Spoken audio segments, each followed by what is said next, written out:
ranks grow, Dragonsworn. Now join me as I rip this first episode to shreds.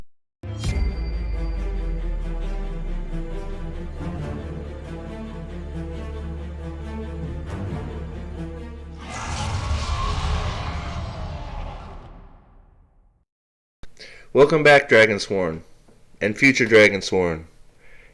Our ranks are growing, as I said, so I'm assuming that the displeasure with these first 3 episodes is not just me. It sure seems like it from the views and the response of my first video on this season. So I appreciate all the feedback. I appreciate all your comments. Thank you. What we're going to do here, we're going to go through this first episode, Leave Taking, is clip by clip at a time. I'm going to do some skipping around if I can, otherwise this video is going to take forever, but I want to get the major points in here. I do want to address one comment that will keep coming up through every video I have probably. I just want to get it out of the way again, and I want to say it again. What did I expect? They have to mash all of this into one season. Well, no, they didn't. I'll address it again. They didn't. They made a choice. Obviously, Amazon is looking for content. This show has a possible 3 seasons already. So they want good content. They want content. So they very easily could have made a choice to just make Eye of the World 1 season. I'm going to leave it at that. Eye of the World is not all season 1. Eye of the 1 is mashed together with some bits of the Great Hunt they've said, plus whatever new BS they've decided to add that doesn't really add anything to the story. So take all that stuff out, make it all Eye of the World. You have plenty of room. You got 8 hours worth of room to put stuff in. It being read on audiobook is like 16 hours. So, I mean, I'm pretty sure we could have accomplished a great deal better than what we've started with here. So, we'll leave that there, and let's get started here. I want to mute it. Unfortunately, we'll have these little dials in here. Just how Amazon's interface works. So, let's skip to some of the major points. We already know that right here in the beginning, I already made a video out how this just instantly rubbed me the wrong way with Moraine. I don't know about you guys and gals, if there's any gals out there. I don't know. They may be seething at me.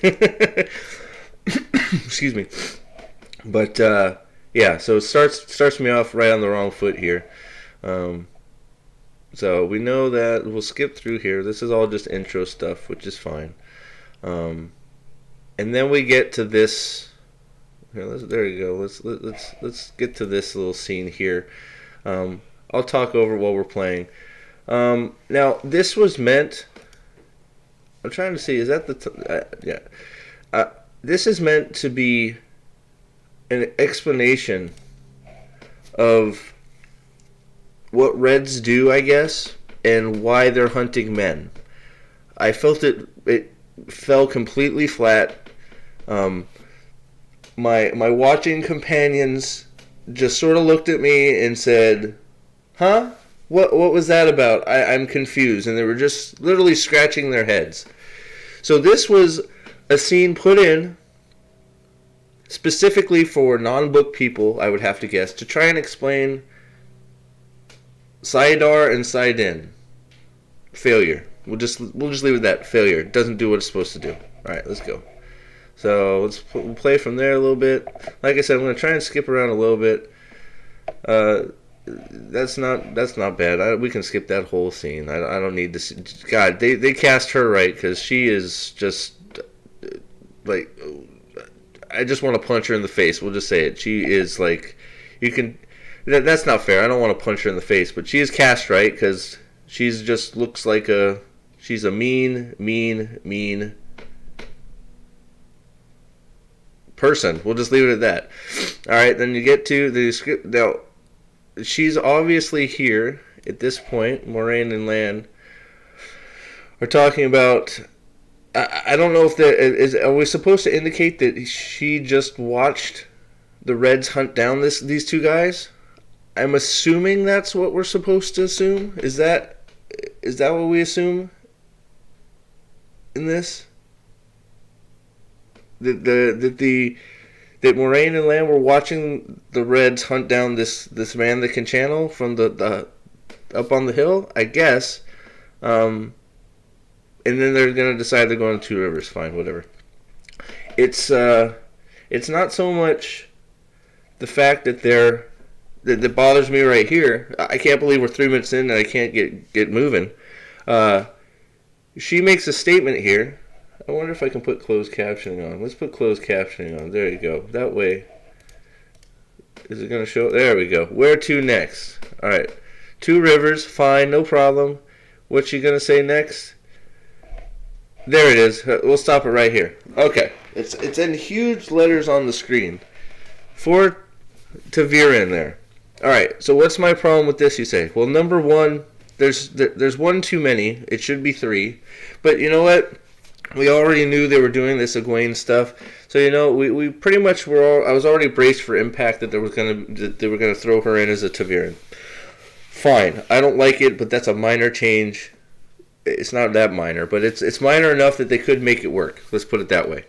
The problem I have with this statement is if there's a rumor that there's 4 Ta'Veren in one place. That's huge. Why isn't the tower rooting through the Two Rivers trying to find these people? Ta'Veren are almost as important. Like just 4 of them is almost arguably more important than the dragon. I say arguably because nobody's more important than the dragon. But you got Arthur Hawkwing who almost took over the world, and he's a Ta'Veren, and that's 1. We don't have Aes Sedai checking out the rumor of 4 Ta'Veren in one place. That's preposterous. And then they don't do any work to explain what a Ta'Veren is to anybody that does not know the series. Again, my watching companions look like idiots scratching their heads, going, "What the hell is that?" Right? So here we so who's? I thought this was supposed to be made easier for people that hadn't watched the books, but so far, 0 for 2. Let's keep going. All right, we don't need to watch the rest of this. Oh, and then, God, man, I can't even get into man. I wanted to skip through this, but this is just killing me here. Okay, now we're at this. All right, so this is all nonsense. We'll just leave it at that. You got and look. Okay, I'm gonna count. How much time does this take up? All right, I'm gonna scroll back on the little scroll wheel. How much time does this take up? Okay, so we got them marching to the little pond. We got them doing their thing, having their speech about Egwene's gonna be the bestest ever. Let's keep going. Egwene, you're awesome. Be brave. You're gonna jump in the water. Yay. She's floating away. Trust the water. Blah blah blah. And she gets out. Alright. So, that took about... Let's see here. Let's count it off. We'll just make an estimate. Let's see. So, from... Where are we at here? From 4.5 to about 6.5. So, that's 2 minutes we wasted on this. This is nothing. This is just more, let's get Egwene, and I said it in my overview, they want Egwene to be the main character. Obviously, I'm a little late in the video. Spoilers. Alright. Because this just, that's a great shot. Okay, let's keep going, because this is ugh. So, 2 minutes wasted. I have a little counter. So that's at least 2 minutes completely wasted on nothing. Okay, then we'll play something. Yeah, okay, yeah. Breathe, fishy. Breathe, fishy. Fish out. Breathe. Breathe. Yeah, you gotta breathe. Breathe. Alright, sorry. Alright, so, here we go. So, we're into some Rand stuff, okay? And I'm like, thank goodness. Finally. Alright. He's shooting. Now, I wanted to rewatch this because I was hoping maybe I missed something, but as you see it with your own eyes, I did not. So, and anybody that's read the books, which I'm assuming is most of you again, I'm sorry if you haven't. If you haven't, you should stop watching this immediately and read the books. Let's keep going. So this is Rand and Tam having some conversations. I enjoyed any of the conversations that they were involved in, which are very few and far between. But this is all fine for the most part. But instead of this being how in love Rand is with Egwene, and how he would take berries to her and was infatuated with Egwene, and Egwene is so great, and Rand loves Egwene, it should have been talking about, hey, Dad, did you see that hooded rider back there? Or not even so much that, but it should have been Rand seeing it so he can bring it up to him later. And then they could keep having this conversation if they wanted to. But even if that one shot back here, where he's looking into the woods, let's get off that. Let's get to this. Even this one shot, if I can find it. Amazon's thing is terrible. There, right there. There's this one shot where they're looking at wolves, which, I guess does indicate some sort of problem. But what if there was just like a fade back here, watching him, just somewhere out in the, barely see him, just a little hint for book people that, there's a fade sitting right there. And he sort of sees it, but he doesn't. Something like that. And then they continue with their conversation, even if it's about berries and Egwene. I don't care about it. But just give me the shot. Just give it to me. No, we're not going to do that. So, fine. So, screw that up. That's number 3, 0 for 3. Even though I like Tam and Rand here. We're in Edmund's Field. Fine. Dandy. Yep. Nothing much to say here other than it's fine. I'm not going to go into. I like Edmund's Field. All right, now we're going to get into. I think we're at the end part. Oh, this. Oh man, here we go. Hold on, let's get to it here real quick. And I know I would fast forward more, but it's hard because of Amazon's stuff. But Matt comes in is immediately has a gambling problem and is acting like a piece of crap. He's not just a gambler. He has a gambling problem. He loses all his money. He has no money. He's seen as a ruffian. He's seen as like basically, Matt is just Matt's a piece of shit. We need to help him out because we're good guys. I mean, that might be a little harsh, but that's Matt is just Matt doesn't look good in this scene at all. He looks I'm not talking looks. I'm talking about personality. Let's keep going. I hated this. I hated how Matt first came off. This is the first scene with the 3 of them in there, and it just in contrast to the screenshots where I was happy to see the 3 of them together, it didn't turn out the way I hoped. We'll keep going. And I think this is where pretty soon. No, I don't want to bury it here. So Matt is a loser. So we all know why Matt's a loser here, because they can't write well, and they're gonna something's gonna happen to him later to change some of that, right? Right. He's got to be a loser to then become a winner, right? Okay, fine, I get it. Very subtle. Yep, he's lost all his money. Can't stop betting. Whoop-de-frickin-do. Sit down. Let's be good. So I think this is where one of the bombs drops. About. There it is. You're married. Who's married? Who's married? What? Parents married? Why?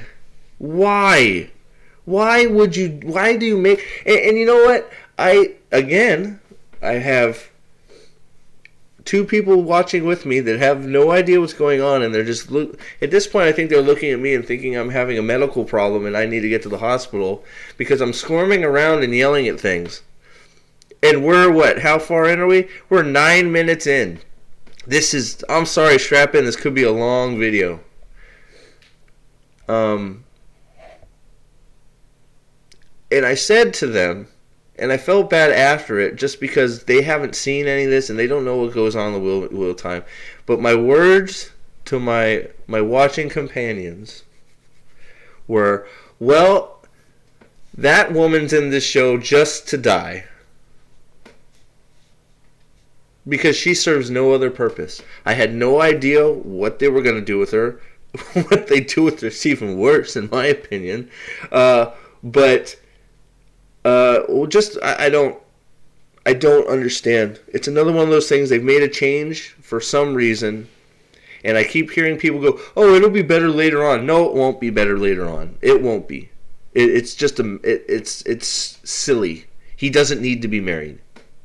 He doesn't need to be married. And I think it's going to... Matt, I made a video about Matt being character assassinated. Well, Perrin is right behind him, if not in front of him. Perrin comes out of this first one and later the other two.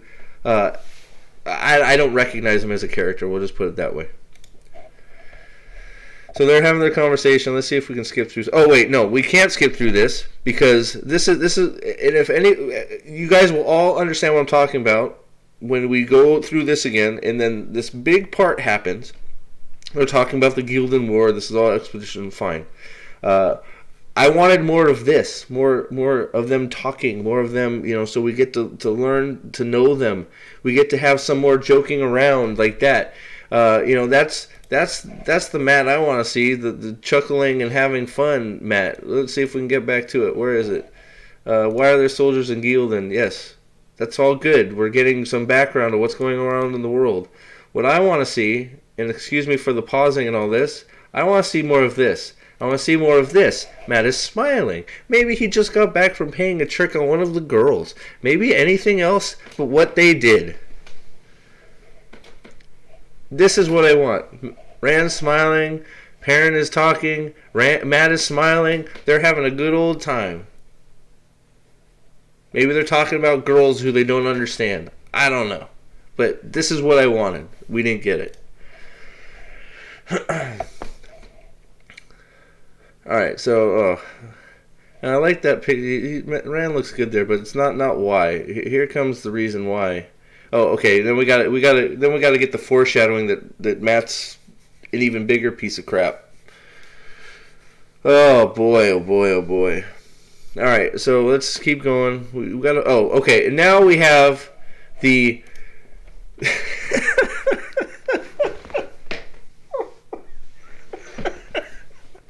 I can't. I fucking can't do it. You guys are gonna lose me. Not even 10 minutes in. So why do I say that the showrunners and everybody and the writers want Egwene to be the main character? Is there a question? There might be for some people. Is there a question? No, not for me anyways, because they literally stop as she walks in, give her the screen all to herself, and everybody stands up and claps and gives her a standing ovation. They give her a standing ovation and just center the screen. Look, it's centered on her. They're all clapping. Oh, Egwene is the best. Let's clap. Oh, you're the best, honey. I'm so glad you're back. You're the best. You're the best. I think you're the best. I am the best. Oh, you're the best. You're the greatest. And Egwene is the best. All right. Oh, get Egwene a drink. She's the best. I mean, come on. Oy vey. Look, I know we're supposed to care about this women's circle initiation part, but it shouldn't even be there. Let's be honest. They've time jumped them all for her to become a woman, so we can add all this other stuff. Again. Like, I understand wanting to age them up a little bit because they're really young in the book, but couldn't they age them up just below where they're actually adults, where they should be, where they're still, like, kids? Like, now, officially, according to the Edmonds Field, Egwene is an adult. And that's not what this is supposed to be. Like, they've completely, Egwene has all her own struggles, and her maturity level raises with each book because of things that happen to her and things she does. So she's just an adult now. She's got her hair braided, and most of the Nynaeve talking down to her at all about how she's a child and hasn't earned her braid yet. We're not going to get any of that either, because they're basically equals at this point. If anything, we'll probably get some friction between them, because Egwene's going to be further along in her channeling ability, and Nynaeve is going to be struggling to not want to channel, and Egwene and her are going to have friction over that or something. I don't know. But it's so apparent that they want Egwene to be the main character. Let's continue. Maybe I can skip something here. No, well, we can. I'm gonna go to this part just because I have my first video. The video that prompted the scene that prompted me to make this channel is from this clip, and boy was I freaking right. One clip, I knew we were in deep trouble. Now, that video is not very good quality. Hell, none of my videos are very good quality, but I'm doing the best I can. I am a working man. I do the best I can. All right, it took me 2-3 days to get my first review up because I was working, and I just didn't have time. So, the videos aren't the best quality, but I feel like what I'm saying is important because I don't see anybody else having that point of view. It's great because it's Wheel of Time. But I got off a little bit. I'm going to skip this whole scene. I have a video about it. This scene is completely wrong with her. She shouldn't be announcing herself. She's supposed to be there to witness what's going on. The way it's in the books, because I went back and listened to it, is much better and much easier to do. They had plenty of time to do exactly what's in the books here, and they chose not to. They made a choice. They wanted her in a grandstand in Edmonds Field during Winternight. That's what they chose to do. Instead of making the story choice and just developing our characters in this first episode, they just wanted to have their big action scene with Moraine in the center of it. So they got to get the introductions out of the way, I guess. But this whole scene is garbage. I completely, 100% confirmed that my first video is correct. This scene is garbage. It hurts the story. It hurts Moraine. It's terrible. Let's skip ahead. She looks like a normal person. Fine, they're all talking about freaking the Aes Sedai, and Perrin goes back to, well, where is she? Yeah. So we got to have the foreshadowing that Moraine is gonna, Hoy vey, where's Lila? Oh, can we give it a rest? Sorry, I had that up in the screen. Iron's work. Wait, so what did she say? Iron's hard to work alone. Is that what she said? Where's Layla? Where's Layla? Probably at the forge. Iron's hard to work alone. Okay, so instead of Perrin being the dedicated apprentice, we have Perrin's wife, apparently, who's the dedicated apprentice. So they've cucked Perrin, and now the skilled blacksmith apprentice, well, not even apprentice, they're just blacksmiths. Where's Master Luhan? Where's Master Luhan, however you want to pronounce it? Where's he at? He was a pretty cool character. It wouldn't take much to put him in here. Nope, we make a choice to give Perrin a wife who's a harder worker than him. And Perrin comes and watches her at the forge and talks to her and says, why didn't you come to the ceremony? And let's have an awkward little I love you scene. We don't need to watch this. And then we get into Matt confronting his dirtbag parents, And at least Matt has the redeeming quality of actually caring about his sisters. So that's fine. We'll skip that. So Matt likes his sisters. That's at least a decent part, but it's not the way they get there is bad. Matt always cared about his whole family, and that would have been much better if his family wasn't all pieces of crap except for the kids. But at least Matt cares for his sisters, so we'll leave it at that. Then we'll have this awkward scene with Rand and Egwene. I don't really, to be honest, I don't need to see them make out. Oh man, we'll skip a chunk here. All right, so I'm not going to show it, but I'll tell you what I really needed, and I think I said in the other video, is a awkward scene. I almost lost my freaking mind over this because I thought Lan and Moraine were going to get it on in the tub. So what I really need is a shot of some Lan ass in my face, and them having an awkward scene in the tub. All right, so here let's get back. So we're gonna time. So actually, we'll just time it all from. Let's see. So there's Tam. We'll be a little bit generous from here. So 1549 to. We don't need to stop and watch Moraine. We'll warm up the water. Who cares? Oh, there's more. That's not fair. That's not wasted so much because they talk about her wanting to be the wisdom. So 1542 we'll just go to, why not, 1942.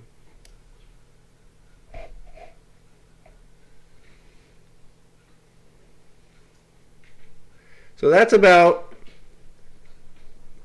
5 minutes wasted. So we're at 7 minutes wasted right now on nothing. Alright, so let's continue. We're going to get through this. I don't need to listen to this whole part. Then we have, for some reason, the fade. Oh, more Egwene. Let's get some more Egwene in there. The main character of the Wheel of Time, Egwene. Alright, so then we get this shot from a lot of the previews and clips of the fade slowly coming into Edmund's Field. Okay. Ominous. Alright, so why? So the fade comes into Edmund's Field with no Trollocs. I guess he's just doing reconnaissance. Fine, whatever. That's just to build drama because, ooh, the bad guy's here. Alright, and then, you know what, I was actually looking forward to this. We got Pat and Fane coming in. I actually like the look of Pat and Fane. I think he looks just dirty and weird enough. I think they did a good job casting him, to be honest. So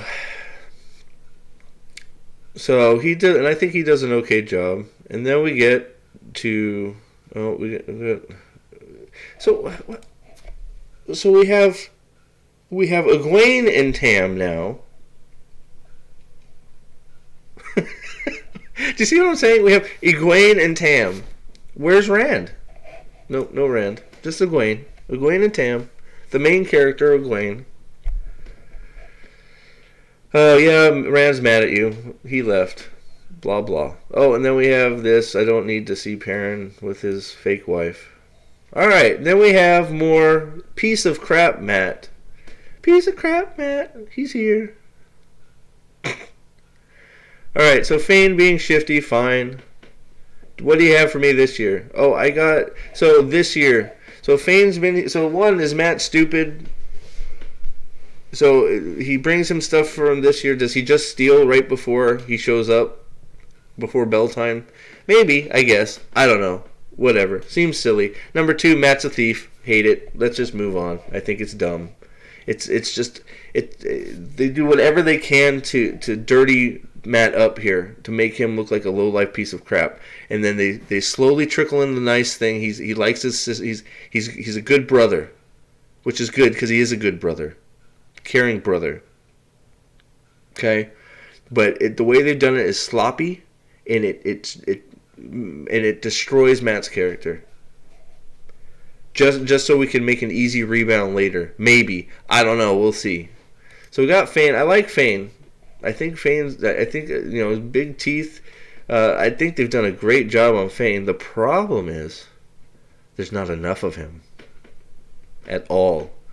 This is all we get. What, this 30 seconds, and everything they're talking about is useless. It's just him trying to get, which is, again, we're supposed to feel for Matt because he's stealing to get these lanterns for his sisters. So he's stealing to get lamps for his sisters because his parents are too crappy to get them for his sisters. So we're supposed to feel for him stealing because he's doing it for, I guess, a good reason.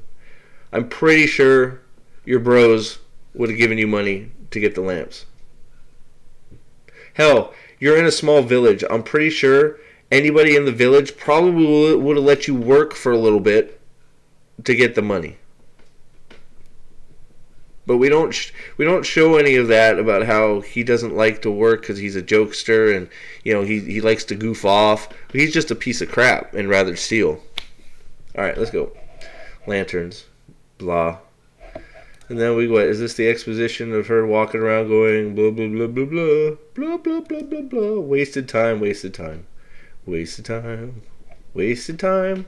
She shouldn't even be here yet. She should be in an inn or something, sleeping. Wasted time. Ugh, more wasted time. Okay, so here, this is wasted time portion number 3. All right, so let's see. So this is Moraine and Lan walking through. We're going to pause it here. So Moraine and Lan walking through. So we're going to say from 24, let's go from 22:30 to I love you, Egwene, you're the best. Okay, so we won't call that wasted time, even though it is wasted time. Alright, so we're at, what did I say, 22:30 to, we'll go to 24:30. Another 2 minutes. So we're rounding, what is that? We're getting close, that's 9 minutes of wasted time there. 9 minutes wasted. Alright, let's continue. I love you. You're the best. I knew you were going to be the wisdom. You're the bestest. I'll never get over you. All right. Let's move on. Whatever. I understand the purpose behind that, but I think it's clunky and I think it's silly. We'll just leave it at that. You can call it wasted time if you want. You can call it not wasted time. I think something better could have been put in there than what they put in there. I think this is all clunky and shitty. We'll just say it's shitty. The writing is crap. So now she's cleaning this. So,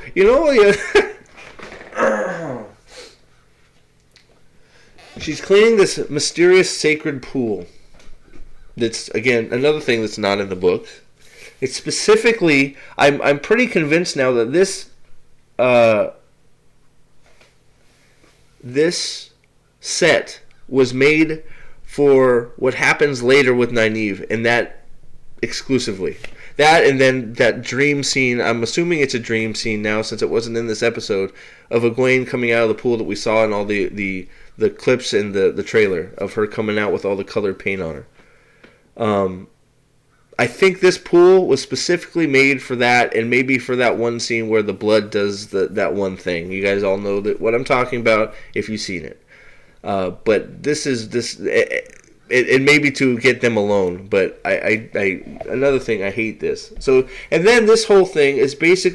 You know what? Actually, I am going to call this wasted because it's Moraine interrogating Nynaeve about her possibly being the dragon. What are we doing, people? And Nynaeve is now not Two Rivers folk. She's adopted as well. So they've actually messed up Nynaeve's backstory. I'm pretty sure she's not. It's not even brought up in the books. I don't think she's just Two Rivers folk. So she's not of the old blood, right? She's not a Two Rivers folk. She's an outsider as well. So what? So we just we basically destroyed her backstory too. So we'll keep going, but I almost include this in the we're gonna count this in the wasted scene because this is something that doesn't need to be in here. Nynaeve being interrogated about where she's from and if she's the dragon or not, and trying to allude that she's the dragon is preposterous and a waste. So let's go. We're gonna go for wasted scene, another wasted scene. So we'll start here, 24:30 to.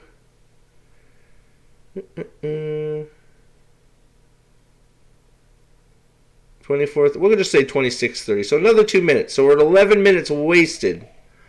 Wasted. Man, 13 minutes of a 55-minute episode wasted. I think we could have got some pretty decent stuff in there, huh?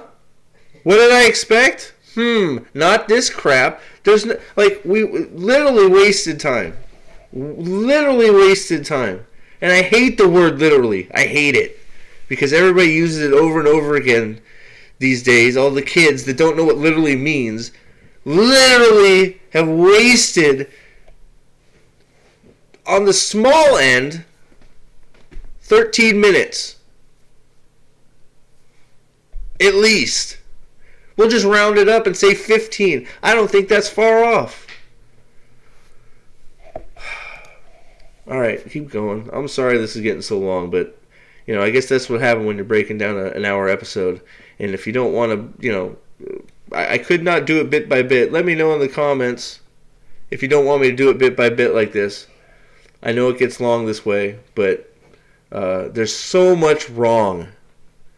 So much wrong. Alright, we get another scene with the three boys. More of what I wanted to see. We got parents smiling, Rand drinking. But what do they talk about? What do they talk about? Let's wait. Oh! Hey, we're back to talking about Egwene! It's the Egwene show! The Wheel of Egwene! Can we talk about something else? Oy vey.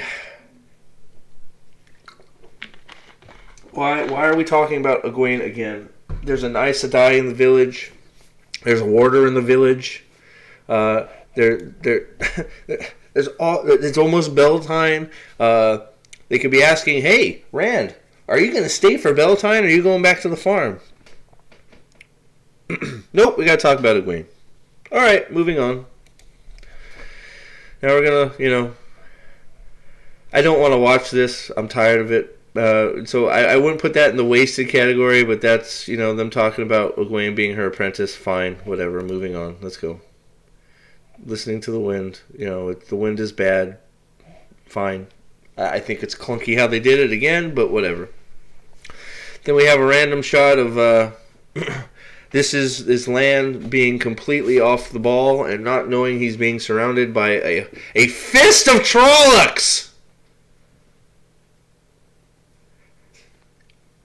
How does he not know they're coming? Not even before. He's supposed to be able to sense these things. How they get the first, they're not even, okay, we're not there yet. I'm going overboard. I'm not going overboard. I'm not going overboard, but I'm not there yet. So let's wait. All right. Your luck wasn't really with you. Oh. Are we trying Are we trying to foreshadow that he has bad luck and something might change? This is just let's keep going. Oh. The use of words there is very deliberate. And now, of course, Matt doesn't want to take the charity of his friends, so we're going to do this whole, no, I'm good. I'm not going to do I'd rather steal. I would rather steal. I would rather steal and be stubborn. Which I guess is a Two Rivers quality. Stubborn, anyways, not the stealing. But I'd rather steal than take a charity from my friends because they're good friends. I like this shot too, by the way. They both look good there. I can imagine all the possibilities from this shot. All the good things that could happen from this picture right here. Man. Alright. Let's keep going. Even that shot, that little this little mischievous Look at this. Okay, let's stop it right there. This little mischievous look we get from Matt. Not that. Not that. He's like, thank you guys. You're the best. Not yet. I don't, I guess it's okay that he's not taking the money. He's being stubborn. This little mischievous look he's got on his face. All the things that could have been. And then he relents and he takes it. So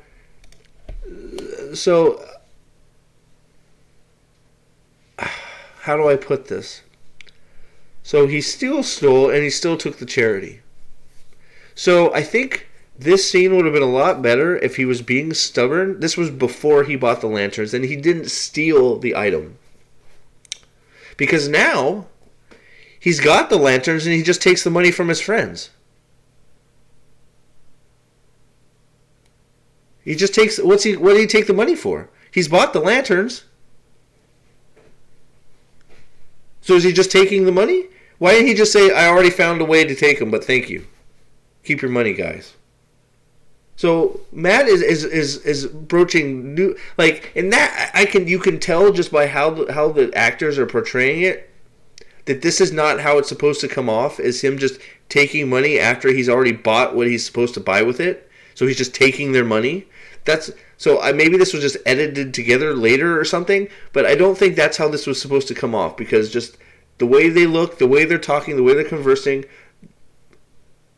I don't think that's how it's supposed to come off. But basically, Matt just took money to pocket because he's already got the lanterns. At this point, he should have said, guys, I appreciate it, but I already found a way to buy the lanterns. But thanks. You guys are good friends. I love you guys.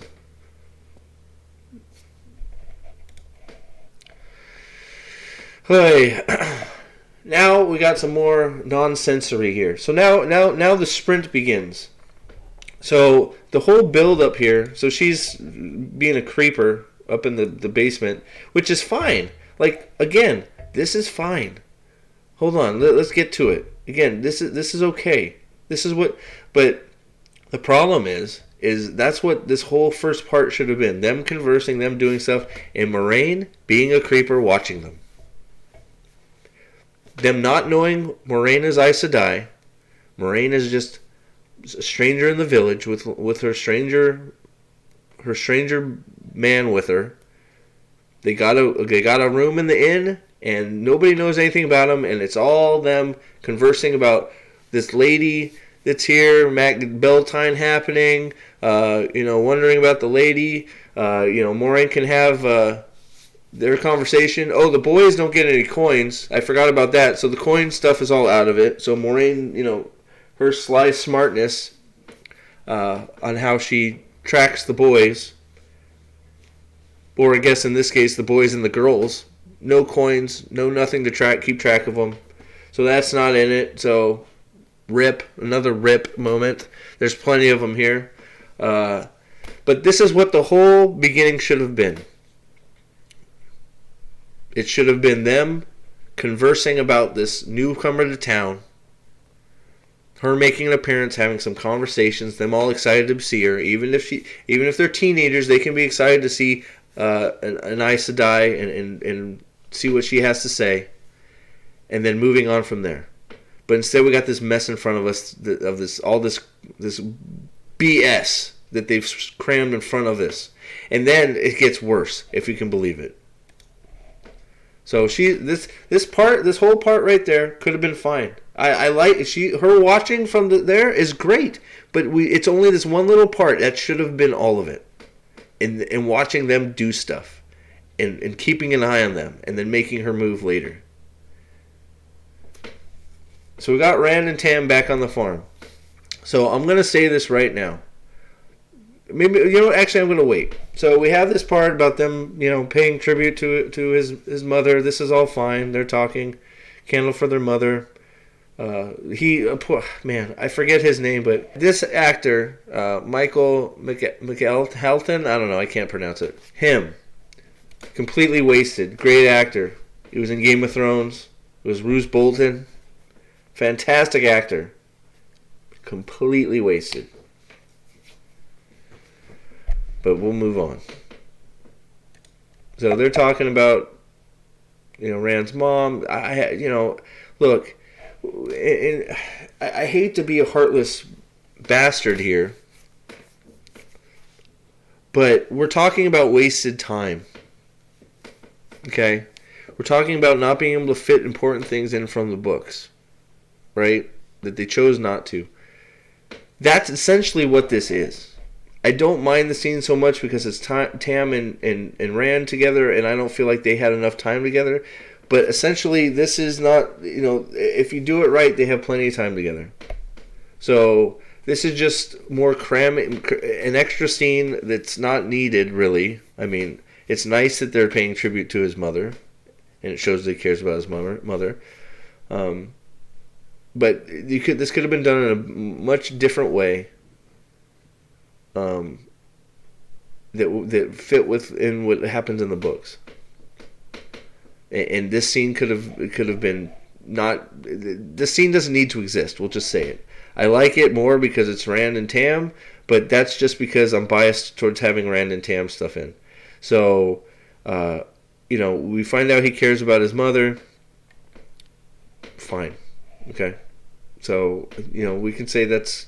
I don't know if I can quite put that in the wasted time category because we get information that shows that, they lost Rand's mother, and Rand is very attached to Tam and his mother. So it's close, it's borderline. And then we get into this they're all gonna float their things, and I guess this is the show Beltane. But this goes from we're gonna time how long this goes. So they're all floating their things to remember everybody. This is just a visual, folks. This is just for the visual. I think probably I don't know, but we're gonna go from we'll just start it from here. So we'll go minute 30 or 31 to. Well, it's not as long as I thought. So it's only a minute, but. In a show that's completely wasted, she's crying for, I guess, somebody we're going to find out about later. I don't know. So then you got Moraine looking at all the boats going down the river. And then Egwene is up there because it's the Egwene show. We gotta fit in Egwene. If we forgot about Egwene, we gotta get Egwene. Then they stare at each other, I guess. I don't know. Why is Egwene off in the woods by herself? Where is she? Why is she? Where is she? What is she doing in the forest by herself? Is she walking back? Where are her parents? Whatever. That's, you can call that a nitpick. All right. So then, real quick, I need to pause this. So we're in the celebration of Winternight right now. Why is Rand at the farm?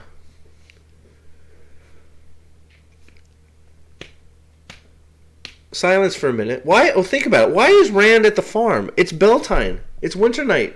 It's supposed to be a celebration. They came down to celebrate.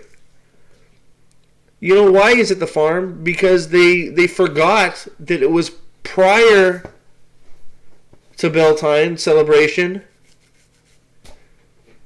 that they were at the farm. And they wanted to get the farm scene in, at least part of it. At least part of it. Because it's a good scene, and it's great, and it would have been a crime to not include it. But why? This is the celebration that they're all supposed to be in. And Tam and Rand don't go to the farm that often. They're supposed to be bringing the stuff for Beltane. They're supposed to go back and tend the sheep, and then come back for the celebration the next day.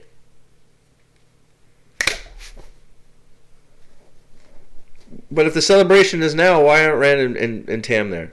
And you know why? Because they need the scene. So it doesn't make sense. I guess Rand and Tam just don't like parties. They're party poopers. They're party poopers. You're a party pooper. Continuing. So we don't need to see all this. Alright, so I need to see this part again. Egwene with his father, fine, whatever. They're all dancing and having fun, fine. It's in the wrong spot. The Fade has Trollocs with it. Hoy.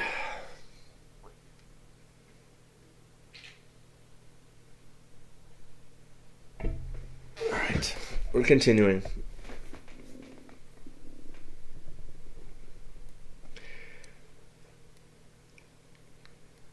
So they are just complete pieces of crap too. They know that there's fades and Trollocs coming.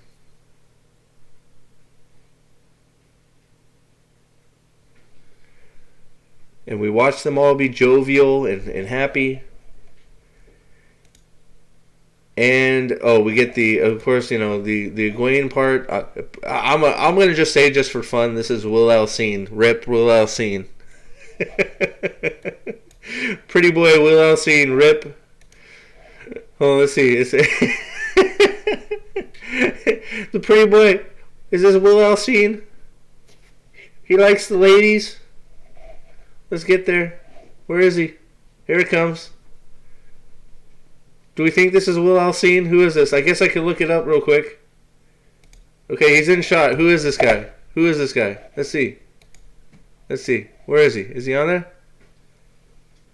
Tom Thane? Who the frick is Tom Thane? Whatever. Bull crap. Alright, so Moraine and Lan are off not warning anybody. Preparing to abandon the village. And here comes a Trolloc. And of course, the first person to see a Trolloc. Hold on. Who's the first person to see a Trolloc? Is our main character, Egwene Alvear. Do you guys have any doubts that we want that Egwene is supposed to be the center of this show? They want Egwene to be the main character. Egwene there. Okay? Now we get to see Egwene's initial reaction. There she goes. Down he goes. Oh, Egwene, Trolloc. Like, come on. Is it not obvious they want Egwene to be the main character? Hell, they may make her the dragon. I don't even know anymore. They may try it.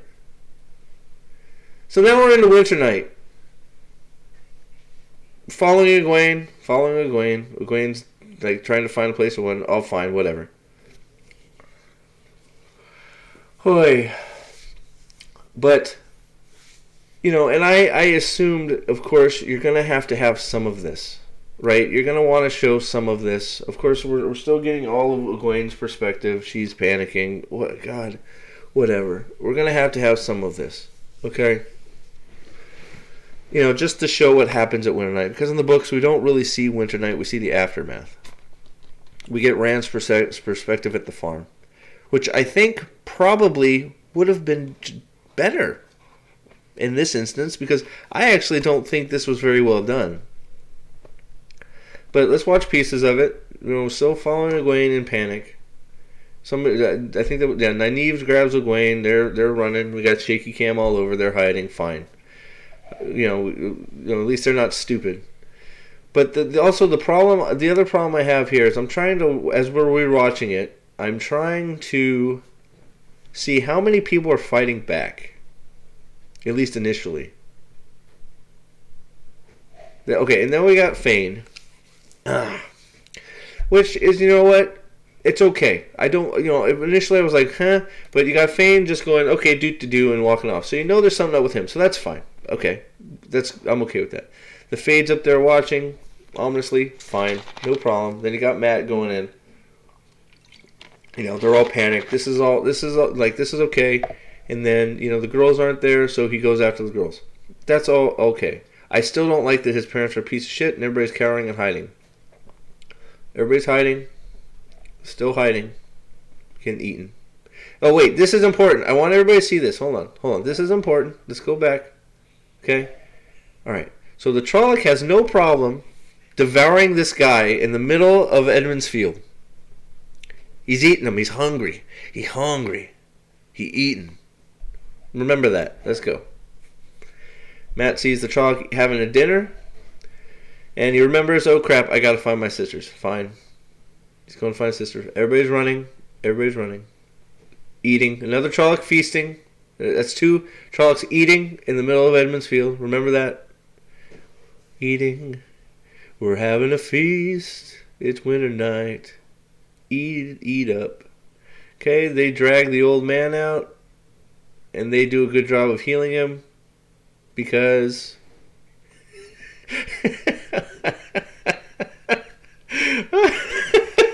man, wisdom. You're a great wisdom. That was a great tourniquet you put on because he dies. He dies. He dies. Look, Nynaeve's whole backstory is supposed to be she is this crazy good healer. With she can heal anything with herbs and with pulses and all, and she can fix almost anything. She can cure sicknesses. She makes her mixes of herbs make cuts heal faster. She is supposed to be this crazy good healer. Amazing. The best healer they've ever seen in the Two Rivers. Maybe in anywhere down in their area. We all know why that is. And spoiler again. I mean, if you're this far in, if I gotta say spoiler again. The reason she is such a good healer is because she is using the one power to help her heal. She's using the herbs as a focus. So she's healing with the one power. Okay? So, why wouldn't we let this guy live? This poor old man. She could have had her herb pouch on her. Made the tourniquet that's useless. The useless tourniquet. I don't know why they even showed her making the tourniquet if the dude's going to die 2 seconds later. Is this supposed to show that she cares? She makes a simple tourniquet? I don't know. But what would have been better, now here what I feel would have been better if we're actually going to follow these scenes, she should have pulled out some herbs, shoved them in that wound, and as she's doing that, maybe see a little bit of white wisps, just a subtle hint, little white wisps of channeling come off of the herbs. So almost a little enough that you don't see it. You'd have to watch it 3 or 4 times to see it. Just very, very, very subtle. And she puts the herbs on it, and she makes the tourniquet, and she goes up to check on him, and he goes, you know what? He's like, thank you, Nynaeve. I'm feeling a little better. And they just like push him under the thing and say, hide here till it's done, and let him survive. Is that not better than him dying? This doesn't show anything about her healing ability or her caring about people or her doing anything that about Two Rivers folk and her deep love for her place, the Two Rivers. Two Rivers folk. Defending Two Rivers folk at all costs. I will do anything for Two Rivers folk. That is Nynaeve. Nope. She makes a crappy tourniquet and he dies. Terrible. Alright, how many more? Do we got more eating Trollocs here? Hold on, let's go for it. Do we got more eating Trollocs? I need. Oh, there's a spear in the back. Actually, first, we got to get that close up of Egwene. We got to get it in there. It's been too long. We had to get a close up. All right. So I didn't see any more eating of people, but we're at 3, I think. Might have been 2. 3 Trollocs eating in the middle of Edmund's Field. I saw a few people. I think I saw 1 or 2 people with pitchforks, sort of fighting back. So nobody fighting back, and 2 people getting eaten in the middle of Edmund's Field. All right. Remember that. All right, so now we're going to the farm. Okay, we get the noise. They're going to check. Boom, in comes the Trolloc.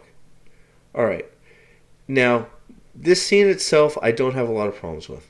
I actually enjoyed the scene. Rand goes right for the bow. That's perfect. Right for the bow and puts one in him. Good.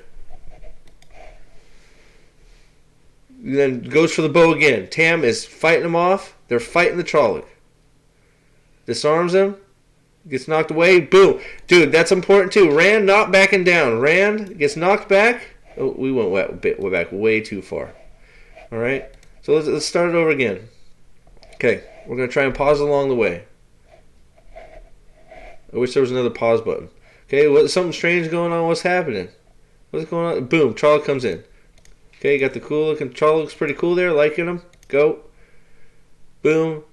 And dodge. Tam goes to get a weapon. Stab.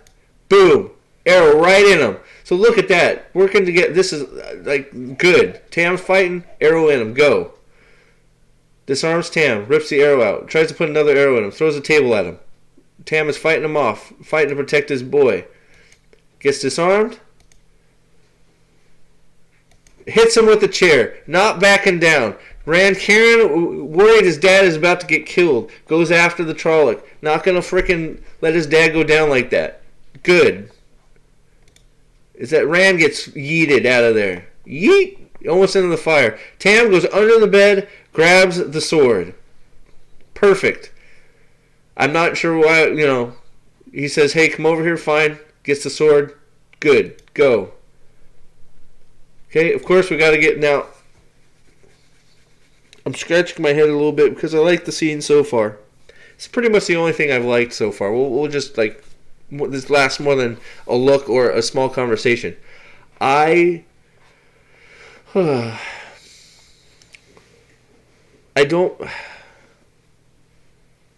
like Rand's sword or Tam's sword. We'll call it Tam's sword right now. Let's pay Tam some respect. Tam's sword.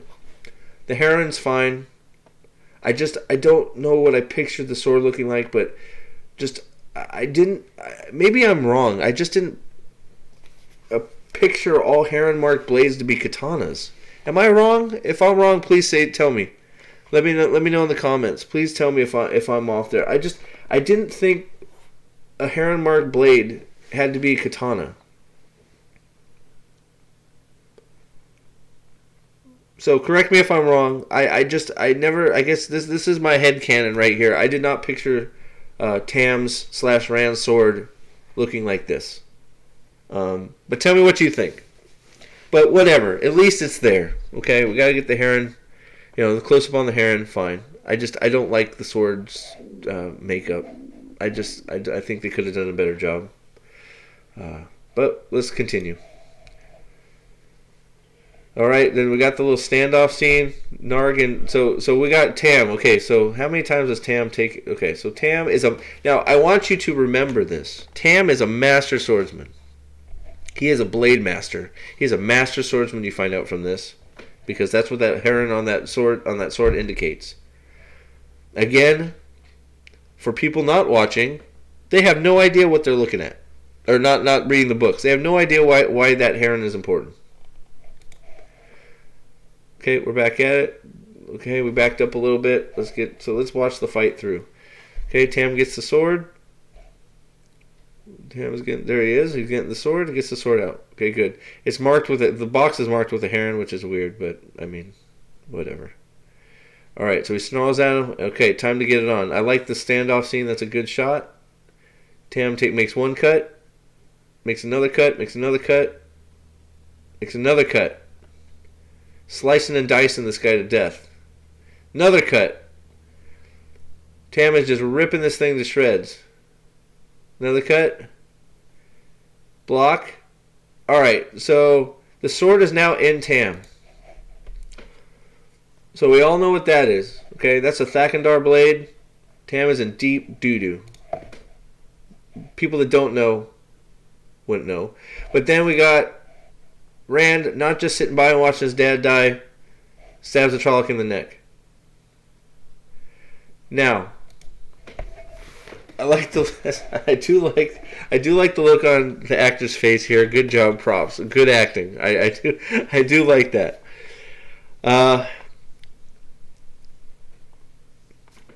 It's fine. I much rather would have seen the sword in Rand's hand, but in the grand scheme of things, this is all okay. This scene at least is okay. Tam gets his wound. The sword makes its appearance. Rand gets the kill. Okay, that's fine. And Tam is major league messed up. So in essence, I have no problem with. I actually like this little part. Okay, so that's good. The only gripe, and it's a nitpick, is I wish Rand had the sword. But the important parts, like I said, happened.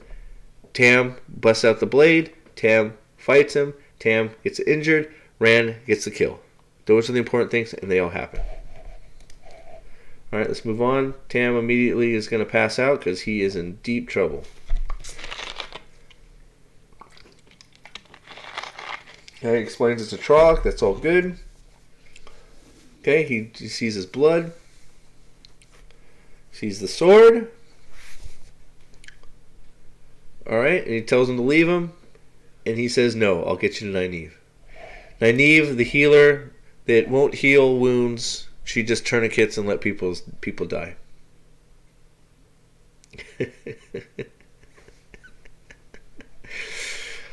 Now, backtracking a little bit, if he got hit with the blade, the old man that she was tourniqueting got hit with the blade, then yeah, he should have died. But I just think they could have done something to show her healing ability. Maybe he got sliced on something else. I don't know. But I just think that scene could have gone a little better. I know it's a little plot hole if, she shouldn't be healing the, Trolloc wounds yet. But I still think it would have been better. It might have been a little bit of a plot. But I think the gains from showing Nynaeve being able to heal in that way would have been better than just letting the dude die and her being like, oh, he died. Oh, he died. Alright, let's go. Alright, Trollocs coming after him. That looked a little wonky. They're cowering. And then this I freaking hate. Hi, Jon Snow. I am so tired of this trope of people just screaming at things. I mean, alright, let's go. So the Trolloc swings and misses, and Nynaeve gets a few stabbies in. I'm fine with them fighting back. And then it gets ripped apart by whatever the heck that was. What was that? A rope spell? What did she cast? Whatever. I don't know what channeling ability that was, but instead of lighting it on fire, the one power comes and rips it into two. Okay, fine. I guess whatever. So they're on the ground, and then we get into there's still hold on, we gotta go back. So we gotta get the short scene of them, or the slow motion scene of them coming out. I don't want to miss it. I want to get the wide open scene here. So rips them apart, whatever the heck that was. You got that, and then here it comes. Sorry for the pause button in the middle of the screen. We got nobody fighting at all. Still. Wait, that's not true. We got one guy fighting. Who is that? Does it show who it is? Who's fighting? Who's fighting? Nope, he does not get credited. So we got one guy fighting at least, it looks like. He backs off when he sees Moiraine and Lan. Alright, Lan says, let's go to work. Okay. And then, we get the Moiraine eviscerating all, I don't know, I guess Lan's just more precise with his cuts than Tam, I guess. Lan is just going to work. This is fine, I guess, for what it is. That looked a little wonky. She's pulling out dirt. Yeah, okay.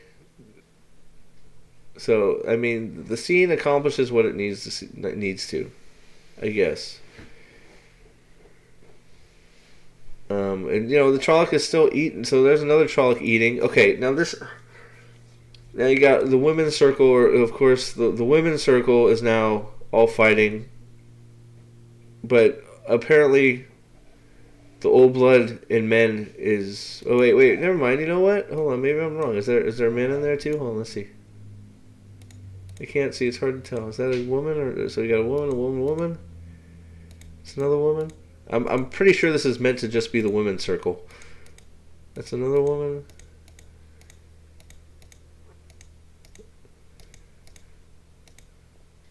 Yeah, it's all women. So the old blood is not in the men; it's just in the women's circle. So although all the men in Edmund's Field and the Two Rivers are pussies, it all went ahead and didn't help fight back. I'm just, Manetheren is dead, except for the women. Like, why couldn't, like, Egwene's father be out there? That's why you need Master Luon. That's why you need some of these characters that you've left out. They should be fighting. Matt's parents, Matt's dad, the mayor. I mean, like, where are all of them? They should be fighting.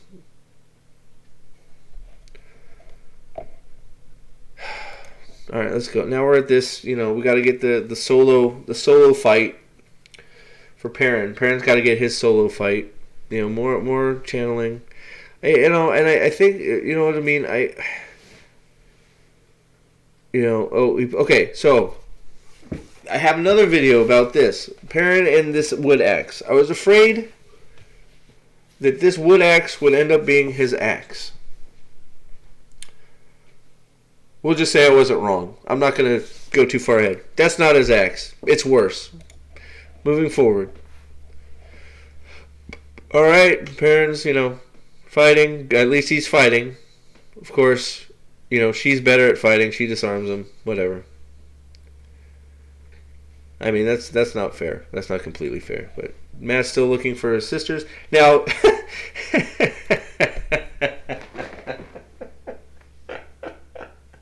Oh man, I'm sorry. This video is so damn long. But alright, so Matt pulls them out. Okay, which is fine. They've found a pretty damn good hiding spot. I'm going to try and drag it back. Matt's sisters have done a freaking great job here of finding a great place to hide. Look at them. Look at them. Look at them. There's no way. Look, they've hid themselves under there. They are hidden. Right? The Trollocs aren't going to find them. Okay, Matt comes and gets them out. Oh, do you remember when we played hide and seek? And I get it. It's just, I guess this is a little bit. I guess now that I'm thinking about what I'm saying out loud, it was one of those. I took it weird when I watched it the first time because they are so well hidden that to just reference hide and seek, and it's like, well, Matt, we have a great hiding spot. But the whole point is not. To be fair, Matt is not talking about hiding. Matt is talking about getting them out of the village and into the forest. So I'll backtrack a little bit on this one because, now that I'm thinking about it, it does make sense. Matt wants them out of the village. Now, the problem with that is they don't know where all these Trollocs are coming from. So, I mean, I guess Matt is risking that they want the village and that they should go to the forest. I don't know that that's the worst take on the situation, so I don't have a real big problem with it. Or the woods. I'm sorry, I said the forest. All right, so Trolloc is still going after this mystery woman, the wifey. Of course, she gets some punches in because she is awesome too. Lan's still going to work. I almost feel like there's too much of this. It's like we know you're ripping them apart. We got to get some more slow-mo channeling. It's fine. The lightning should have been the end. I mean, I don't mind all this either. Lightning done. Okay, that should have been it.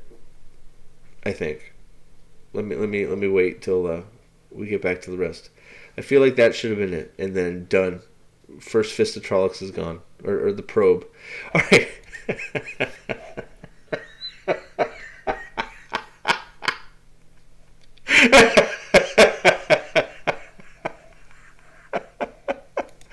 All right. Oh, Queen is just standing there like a dope. Oh, which, I mean, to be fair, what is she gonna do? Oh. So they're trying to help somebody, and Egwene gets yeeted. Or not Egwene, Nynaeve gets yeeted. Off she goes. She gets dragged off into the darkness. Rip Nynaeve. Spoilers. She's not dead. Moving on.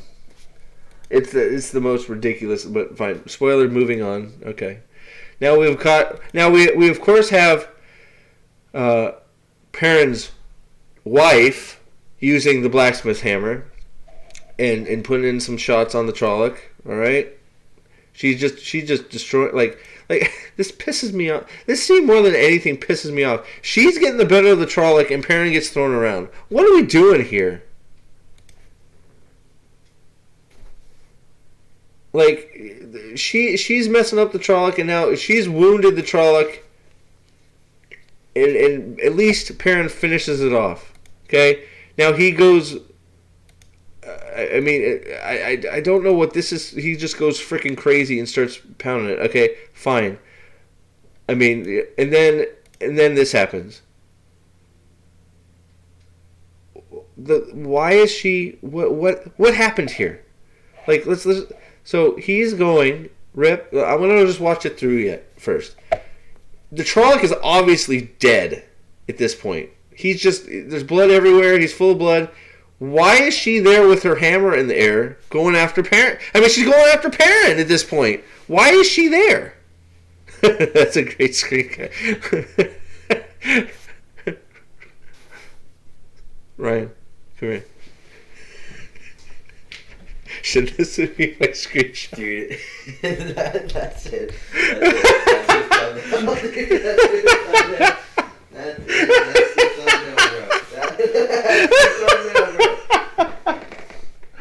Okay, compose myself. All right, so I don't know where to stop. Okay, but I don't. What is she doing? Like, she's clearly in it. So the Trolloc is way down at this point. All right, like not just look at the Trolloc. Like, is she watching him kill this thing? Is she watching him? Like, axe down, cut, boom. Finish him. Done. Then he's dead. Boom. Dead. Dead. Dead. Dead. Where's the last hit? Dead. Like, he just, like, there's got to be pieces of Trolloc everywhere. Okay? So he's just carved that freaking Trolloc into sushi. And then he turns around. And we got this oh, I killed you by mistake trope. And he turns around for some reason. And she's got, like... What is she doing at this point? Maybe she has a concussion. Why is she in the attack position? The Trolloc is down. So I didn't even think this was as bad as it was. It's even worse now. Because one, you had Perrin basically murder his wife. I mean, it's by accident, but he murders her. But the whole reason that he kills her is stupid now. I mean, at least if he thought it was a Trolloc coming to attack her, in the heat of the moment, that's one thing. But there is no reason for her, not that I wanted her alive, she shouldn't even be in the series, she shouldn't exist, but this whole position is showing that she is going to try and attack. So am I to believe that she, instead of not approaching and waiting to see how Perrin is, as he bloodies this thing, she decides she's going to put the hammer down on the Trolloc again while Perrin's taking care of it? Or do you think she might be standing in the corner going, I think Perrin's got it. I'll watch his back. No, she's going to come get that last shot in, I guess? Is that what we're doing here? Because she's in the attack position. The Trolloc is down and dead in pieces. So is she just dumb and has no idea what's going on around her, and she decides she's going to just come up behind somebody and try and, while the full-fledged chaos is coming on, I'm going to come up behind somebody? I mean, this is ridiculous. This is even worse now because there's no reason she should be like that. Ugh. It's so dumb. God, it's so dumb. Yeah, you're dead. You know what? You're dead, and I'm glad you're dead. I didn't care about you to begin with. Nobody, maybe non-book readers cared. I don't know you. I don't care about you. You're not important, and you've destroyed Perrin. Moving on. Now he's gonna cry about killing her, and it's gonna see. And that's the biggest problem I have about that whole scene. That whole scene is gonna dictate Perrin's personality and his choices through the whole TV series. That is gonna be just the thing that keeps getting called back to.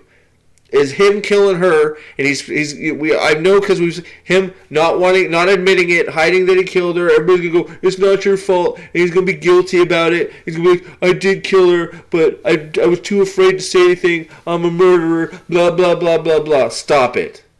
Stop it. God, so bad. More Egwene. Let's get more Egwene. We gotta get Egwene in the middle of town. She's screaming for... Nynaeva's gone. Yeah. Cry, cry, cry. Of course, Mom with the knife. Where's Dad? Where's your dad? Where's your dad? And Trollocs got the best of land there. He takes care of it. She's still channeling away. And then we get that bullshit. She's dead. Well, see you later, Moraine. You're dead. She's dead. Look at the size of that knife she just took in the shoulder. Look at it. So Lan has failed. Moraine's dead. Lan, you should be freaking like. And even if you're gonna do that, which I think it's just dumb to do it, but Lan should have at least winced, because Lan should be feeling that. So Moraine is mortally wounded, but not mortally wounded. Look at the size of that thing in her arm. And we just yanked it out. I'm good. Bro, man, I am the toughest bitch in the planet. I'm a tough bitch. You can rip that freaking thing right out of my arm, and my arm's not going to hurt or nothing. I didn't even grunt. That's how badass I am. You can rip knives out of my arm. Made in Shea Ghoul with tainted Dark One essence. And I'm mad. You just pissed me off, bro. I'm gonna throw some shit at you and you're gonna die. What the fuck? Oh, fuck. What are we doing? Alright, let's go. This is getting... I gotta try and... Man, this has been a long one. If you're still with me, I appreciate it. You gotta get all the Trollocs screaming. You gotta get the, at least, yeah. Okay, close up on Trolloc. You gotta get that working. Now let's look at the. Let's. All right, so let's appreciate the look of this Trolloc. I like him. Where was the hawk? I haven't really seen any different Trollocs. So that's not true. The Trollocs are looking good. I like the Trollocs so far. So let's go. Good looking Trolloc. I like it. I want it. Where's the hawk nose one? I know we saw it in the trailer. Where's he at? Did I miss him? Light give you strength. That's not how it works, but whatever. Unless that's just you trying to help yourself. And then we get so why so the and then so the I know Trollocs aren't smart, but they just threw the dagger at her and got her. So why are they standing around? Why wouldn't they throw more daggers at her? She's just sitting out in the open now. Oh. She's by herself. That's the other reason this works in the book. One, you don't see it, but when you get to the recap of what happened, you assume there's two Rivers folk along with Lan out there fighting these, giving her the opportunity to do what she needs to do. Aes Sedai are not immortal. Aes Sedai have no protection against weapons, arrows, knives being thrown at them. She's got a little bit of blood there. Look at that. She's a little tiny. She should be soaked. She should be dead. I know. Come on. Lan's still protecting her. She does the Uber channel. Let's do the Uber channel. We're gonna T. She's T-posing.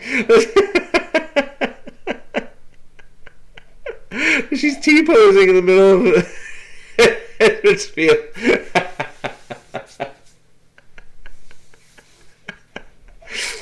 Alright, we're T-posing. Oh my goodness. All right, T-posing Moraine. She's gonna and then is this supposed to show how powerful channeling is? Why is she like what? I don't. She just rips the village apart with there's some janky CGI in there mixed in with some good CGI, but whatever. So she just rips the village apart.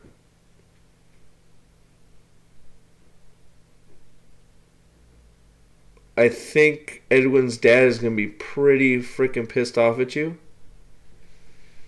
We got to cover her from the dirt. Dirt is bad. You're gonna get a virus. You're gonna get the virus. she's gonna get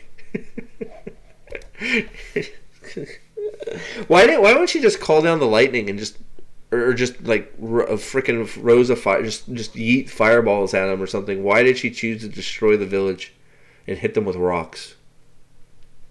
She already showed she can channel lightning. Whatever. So that's just a visual that they wanted. So whatever. Now I think this was the part that infuriated me the most.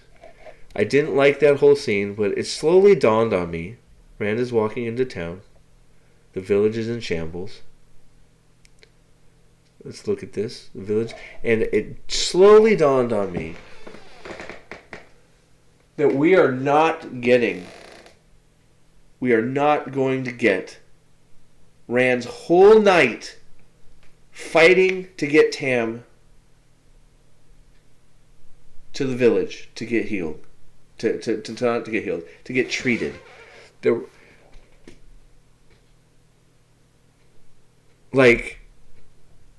do we not get that? He drags Tam the whole way. He's on his last leg.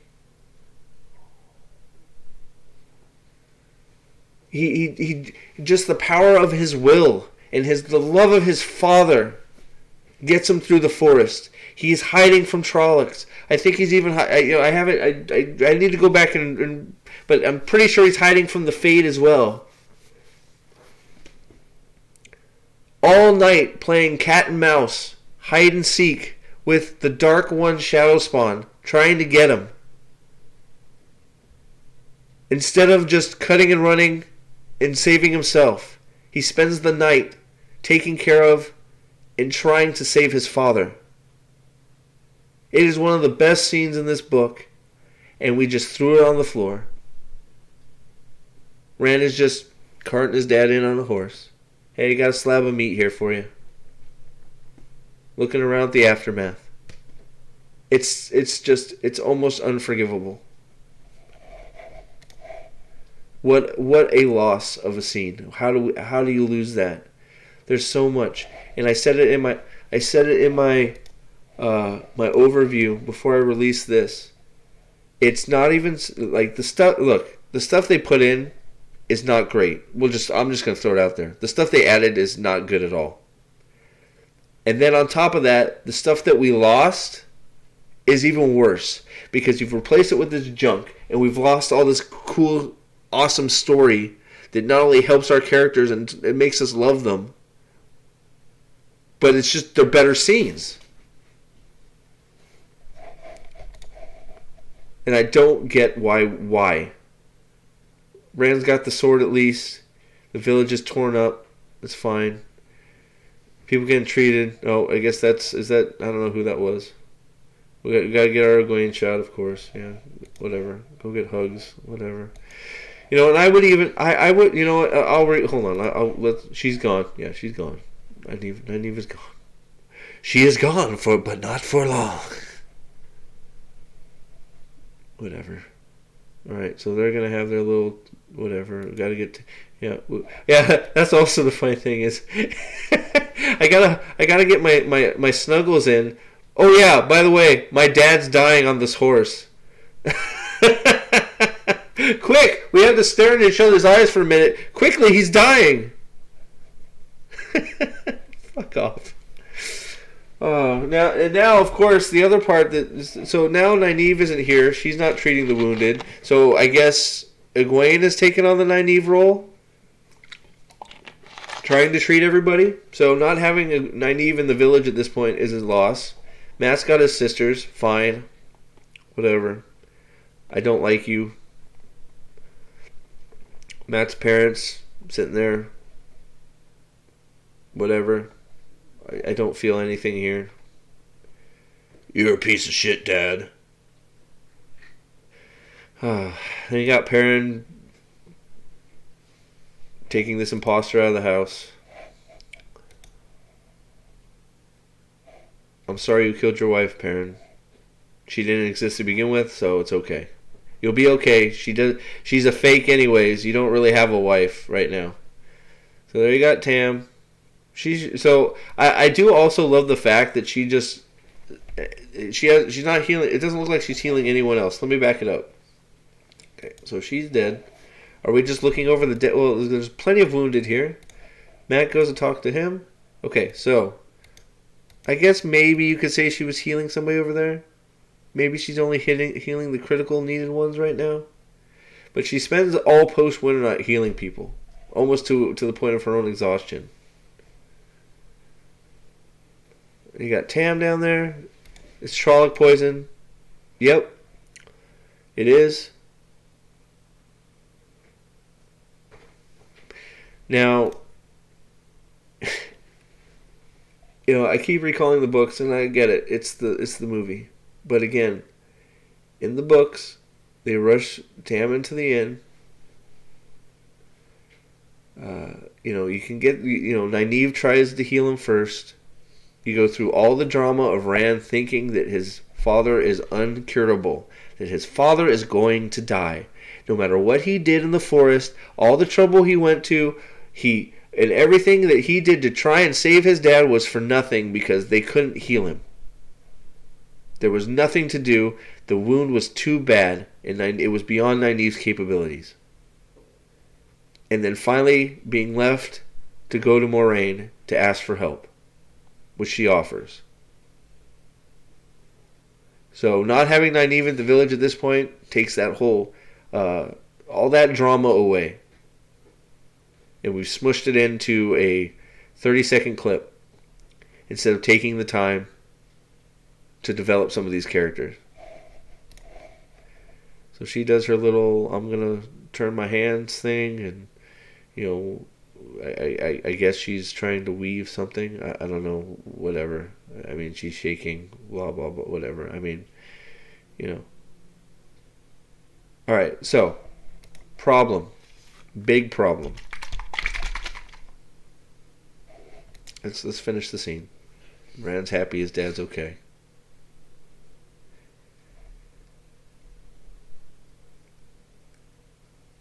They give each other the thanks look, whatever I guess that is.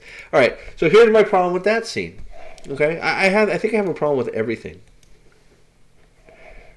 Tam is too okay. Okay, so I don't know if they're going to use this throughout the series to just be like, okay, I can heal and get back into battle or whatever. I don't know. But the problem I have with this is, yes, Moraine exhales, and you can see it's taking a little bit of energy out of her. Okay? The problem is healing is supposed to be more taxing on the person being healed than even the channeler channeling it. Okay? So Tam, while the heal should have healed, Tam should be flat on his A. Screw it. Flat on his ass. Tam should be out of it. Almost comatose. Because the energy it would take to heal that would be immense. But he's not. He's just fine. He's just fine. Yep, he's fine. Okay. And so now Rand, instead of saying thank you or anything like that, he just goes into accusation mode. Because we got to get the "they're here for you" speech. Why? She just healed his father, and she just goes, "This is because of you."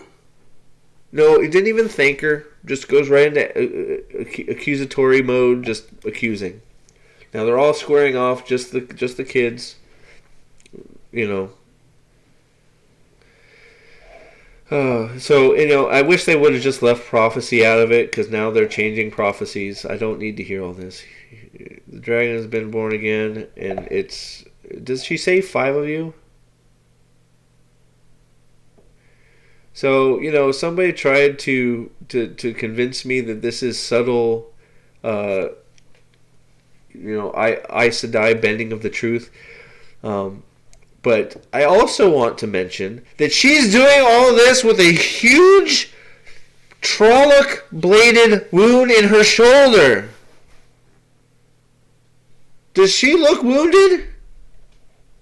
We seem to have forgot, at least for the rest of this episode, that she's got a big gash in her arm. And we get are those the Dothraki? They came out the other side of the long night. Here come the Dothraki! Yeah, the 4 of you are coming because we have to, we got to get Egwene out in front and center, even though she's got her own role to play that's just as important later on. But we got to push her out in front. Let's push her out in front. This is all just whatever. This is all bad. I mean, look, it's just, I shouldn't say bad. You need this part at least to get them on their way. But out in the middle of this, and then we're just gonna up and leave now.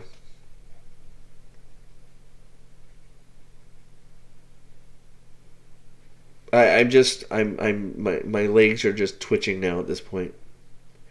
And now we do the line, which honestly I don't know, that should be like.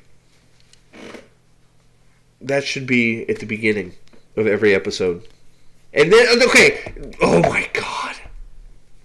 And then, hold on, I gotta go back. So there's no time, we leave now, whatever.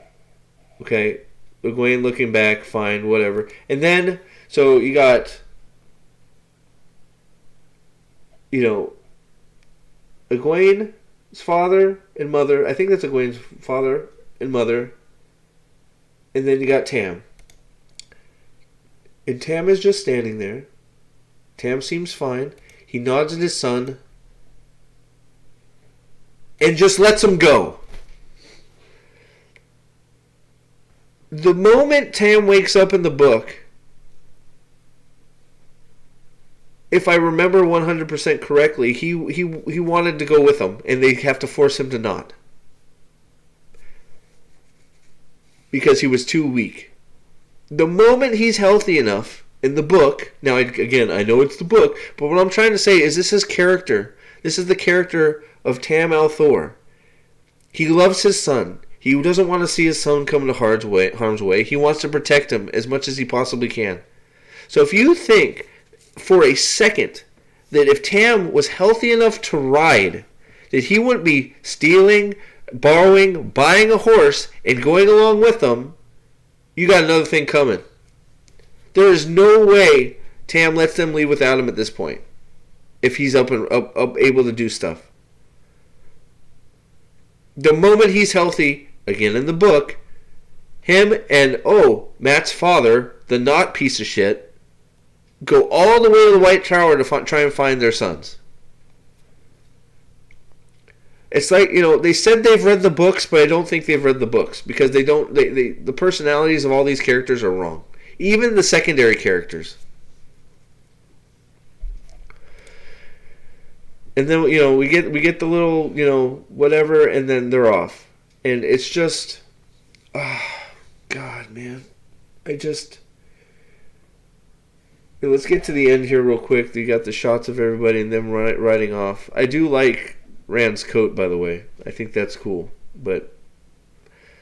And the village just all watches them leave, which is completely like, and the Trollocs are just like, we're to believe that the Trollocs are just, the path is just going right down towards the city.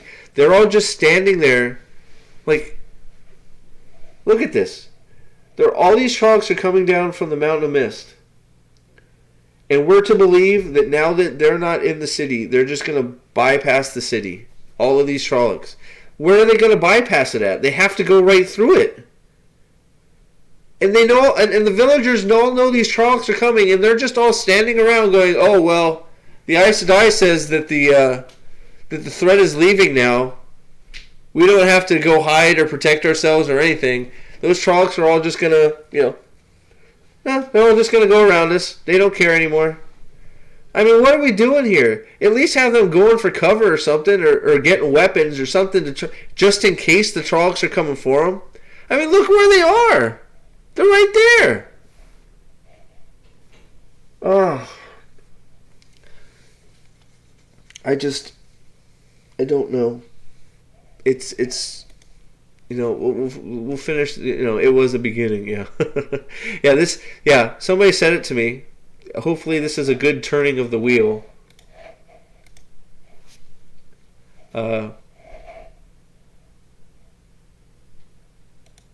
It's not. We are in whatever this is nightmarish. This turning of the wheel has become a nightmare. It's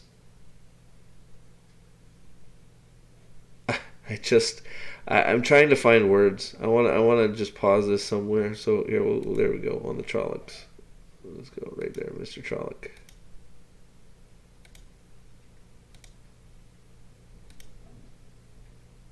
Man, this thing on Amazon is terrible. Like, you see where I'm supposed to go, and then it doesn't go there? Like, what is this? Like, why doesn't the pointer actually go to the scene that I want it to go to? You know what I mean? It's, like, really bad. Let's leave it. You know what? We'll end. We'll put this last bit of video right on the Mr. Big Trolloc boy here. So, my final thoughts before finishing this monster video, this breakdown on this is, and I'm sorry if it was too long for you guys. Maybe take it up into bits if you're actually interested in what I'm having to say. But my final thoughts on this episode is it's a complete and utter mess and disaster. This is a rushed mess. You don't barely learn anything about our main characters or any of the secondary characters. Most of the stuff we know about the characters make you dislike them even more. Matt, I don't like it all right now. Perrin, I don't like it all right now. And Rand is sort of borderline. He's okay. Tam, I don't know anything about him other than he loved his wife. You don't get any conversation, barely any conversation between Tam and Rand to show that their feelings towards each other and how dedicated and how much he loves his father. Perrin, you pretty much get nothing because Perrin comes out of this episode the worst of the three. He's not a blacksmith apprentice. We don't even know that he's a blacksmith in this. I guess we know that his wife is a blacksmith. Rand, the main thing we know about Rand is he's infatuated and in love with Egwene. That's what we know about Rand, for the most part. That's it. That's pretty much what we get from Rand. Rand's whole life revolves around Egwene.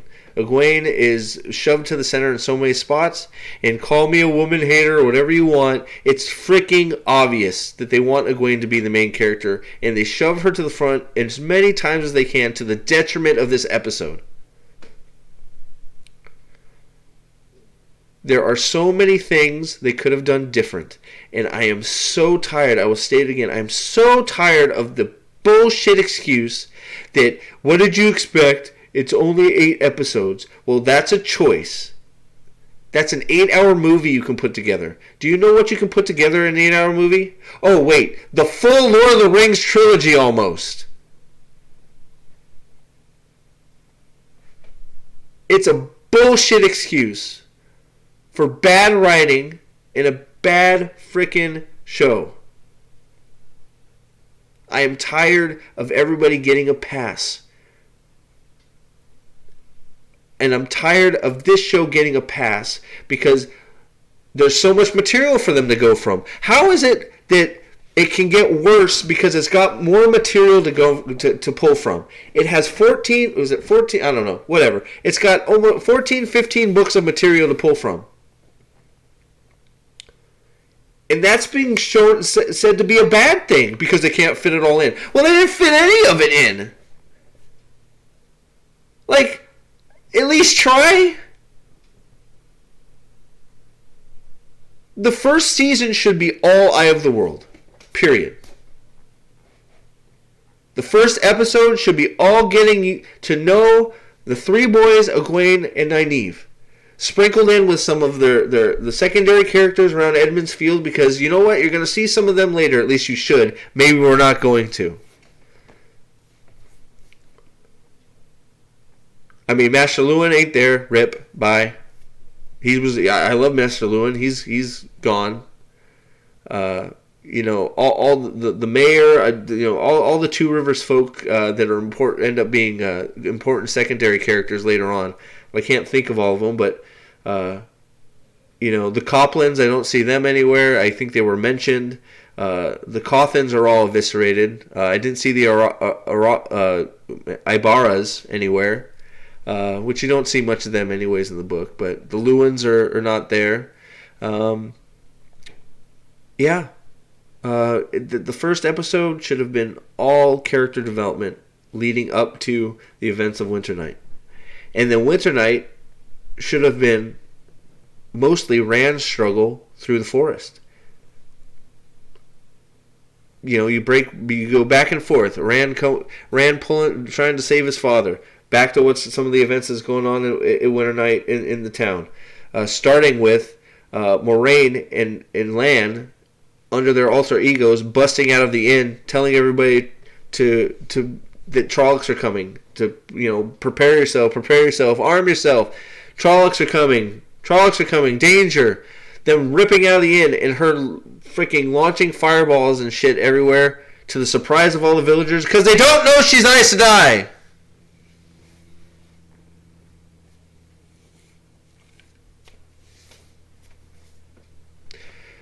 Thank you for watching, everybody. If you can't tell, I hated this. I hated it. It almost makes me want to cry how bad it is, especially after reading parts of Eye of the World after. But I want to thank you again for watching. I would love to hear any comments that you guys have on this. Please share, like, subscribe if you have anybody that feels the same way as I do about this show so far. We need to get it out there. I feel it's important. And if you have any other YouTubers that you know of that feel this way about this show, please share them. I would love to see what they have to say, because right now we have so many people just trying to cope with the fact that this show is not good and that it's got Wheel of Time on it, so it's got to be good. So Wheel of Time, consume. I love Wheel of Time, so this has to be good. Parts of it look good. The actors do good. The scenery is good. So all that equals good show, and we forget about all the story. So if you guys know anybody, any YouTubers or anybody that has similar feelings of myself, and it sounds like most of you, because a lot of you have been agreeing with me, please let me know, because I'd love to watch some videos that have a similar opinion of me, because right now I don't feel like we have any of that. It's all just the Wheel of Time is good. It's great. I'm so happy to see the shades of these characters on the screen. They don't say shades, but I do. They're the characters in name only. So, again, it got a little long. Thank you again. Please like and subscribe. We need to build the Dragonsworn ranks. The Dragonsworn need to take over the discussion on the Wheel of Time and make all of these I don't even know what to call them, blindless followers of the show open their eyes, because at this point I would almost rather it be canceled than to be sullied anymore, because at least if it's canceled, maybe they can try again with a movie or something. I don't know, but this is not good, and it's only going to get worse. So if you agree that we don't want any more of the Egwene show, please let me know. In the comments, do me a favor if you've made it this far. Do you think they're going to try and make Egwene the dragon? I didn't think it was possible, but after watching this one episode and later on I'm going to do reviews of the other ones, it's more and more possible that they're gonna try it. So, do you think in the comments they're going to try and make Egwene the dragon? Or better than the dragon? One or the other. Thanks for watching. I appreciate you all. All hail the Lord Dragon, and let him break the world asunder once more so we can start again. We'll see you next time.